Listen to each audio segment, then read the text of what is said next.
So soon I'll be discussing the issue with a panel, but before I do, here's a little background on each of our guests. A producer of Māori content for film and TV, Quinton Hita became a well-known face as a presenter of the influential Māori youth magazine show, Mai Tai, which started as a slot on Marae. In 1996, the show evolved into its own series on TV2 and carved out a strong niche on Saturday mornings for 12 years.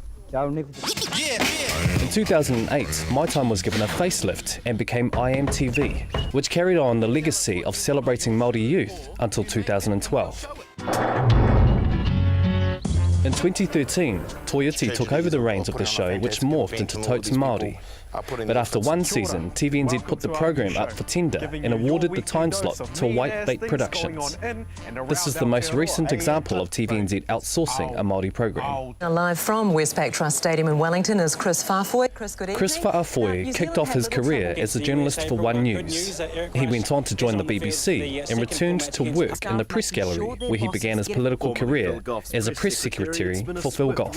In 2010, Kris Faafoi joined Labour's ranks and claimed Poriroa's mana seat through a by-election.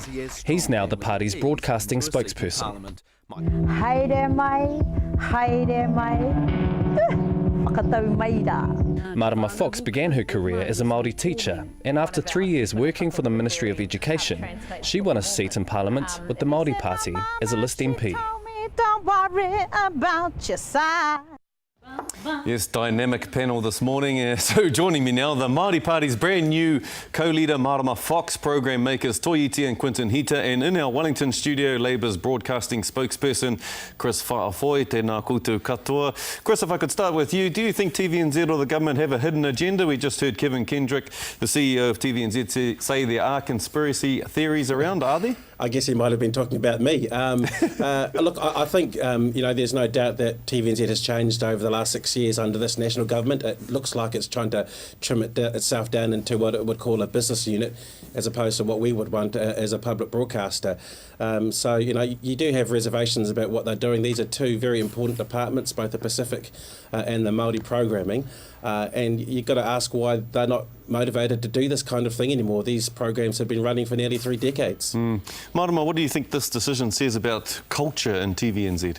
I think what's happening here is that we have a decline of cultural capacity. If you remove the Māori programs, what have we got left? If you look at the TV news, any Māori faces there? You look at other current affairs shows, there are no Māori faces there. Where is going to be the backup for our cultural capacity inside TVNZ, which is our state broadcaster? And these programs have been the indigenous heart of TVNZ for so long. What's going to happen to the indigenous heart? There will be no indigeneity, basically. Absolutely. I think, these are iconic shows that have documented our history, that have told our stories. Marae TV, the biggest coverage ever of Te Atairangi Kahu, where would you get that? If these programs and these people were not working here anymore, who would have fronted that for our nation? And it was a moment in time that will never be repeated, and if we didn't have Marae to document that, it would have been lost to the whole nation. Exactly. And Toi, what about all the stories that have been told freely by our people over the last 30 years? Should TVNZ be able to keep those stories in their archives?